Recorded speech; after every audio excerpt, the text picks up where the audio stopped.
Yes, yes, yes! Hello mga kamars! This is your kamars at ang Mommy Dragon ng aking pamilya.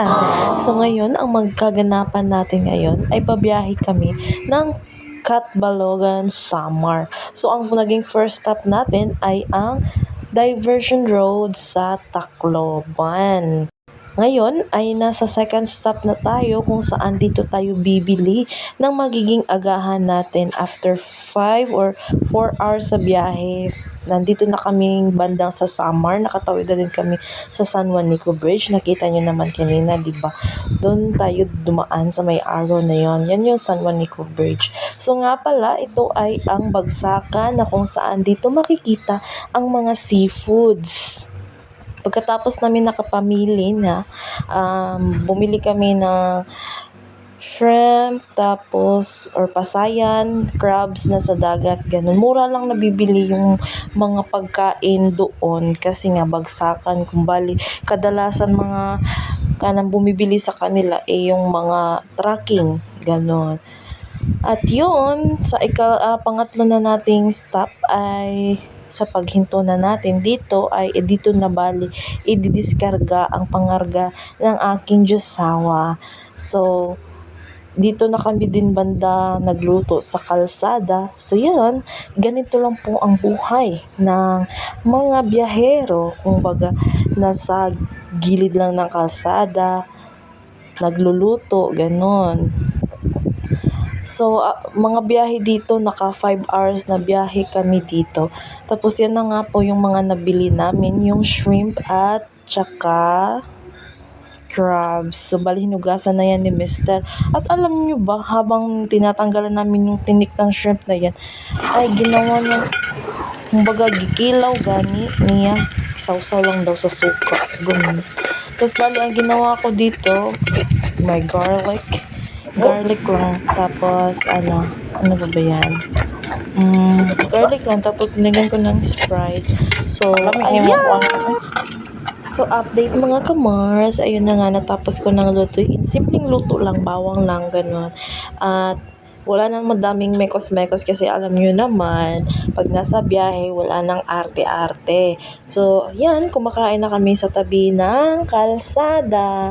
Nakaupo dyan sa may kanal, ganun. Pero malinis naman yung kanal na yan. Hindi naman madumi kasi hindi naman talaga na tatambayan. Kumbaga, yung mga dahon lang, yung ano niya ba, yung mga sura dito, walang bahay.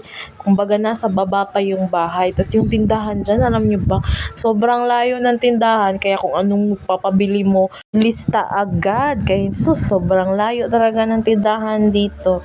Sobrang gutom na po dyan si Mister. Kawawa naman, magdamag sa biyahe, nagda-drive. Bali, ang biyahe nito mga kumars ay walang pahinante. Kaya napagdesisyonan ni Mister na isama na lang niya ako. Kasi para naman, lalo na malayo-layo yung biyahe, may makakausap-usap naman din siya. 5 hours ba naman, so mas maganda na yung may makakausap-usap panandalian kaysa yung wala talaga, no, kawawa naman. Hindi talaga madali ang buhay trucker. Naranasan ko na po talaga yan. Kahit nung nasa Maynila pa rin kami, sumasama din ako sa biyahe. Hanggang sa nandito na siya sa Leyte, lumipat. Di madali ang buhay trucking. Yan po, nasa tabi lang kumakain, kung saan pwede makaparking. Ang kaibahan lang talaga sa Maynila, tapos dito rin sa Leyte, walang traffic dito sa Leyte, sa probinsya, ganon. Unlike sa Leyte, sa Manila talaga na grabe, maubos talaga yung isang buong araw mo. Lalo na pag tracking, no, malalaki yung truck, ganon.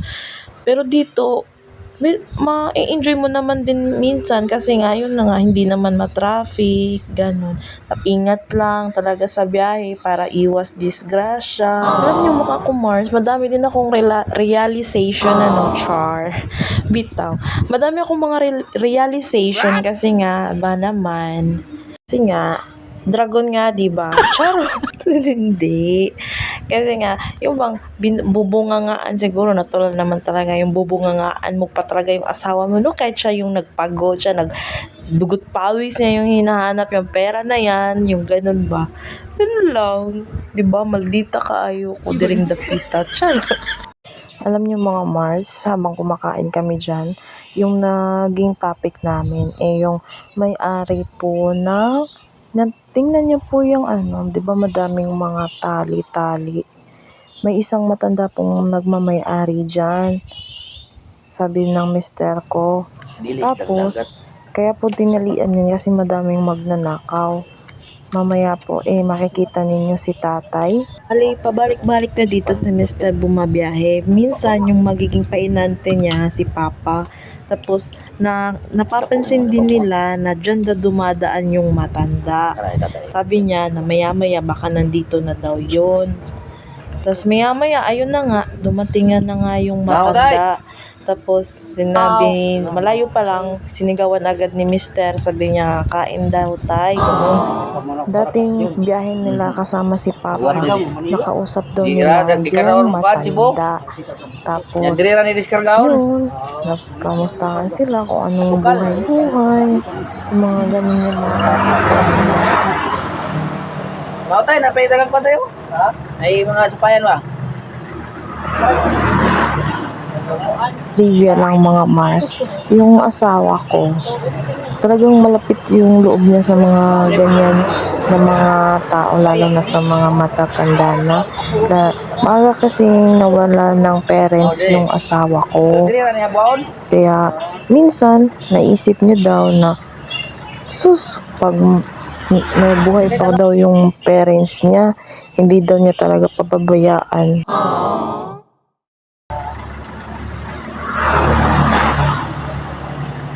Niuli ito yung mga anak doon nila. Ha? Niuli.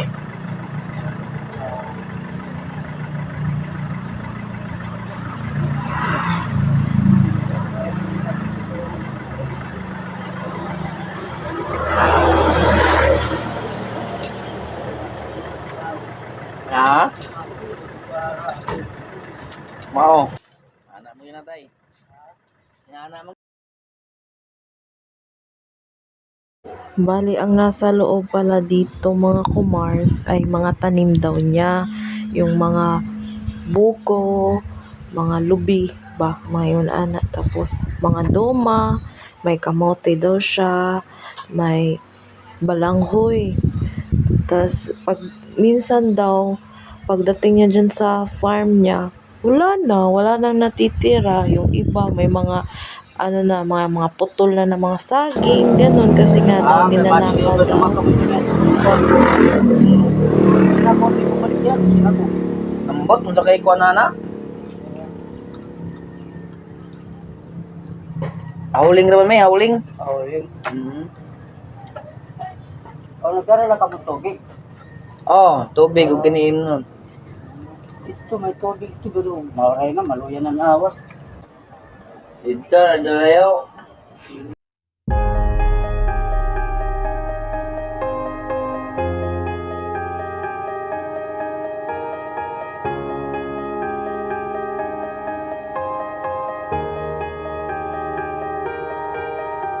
That's it for today's video mga kamars. Thanks for watching. Ingat-ingat. Spread love and good vibes.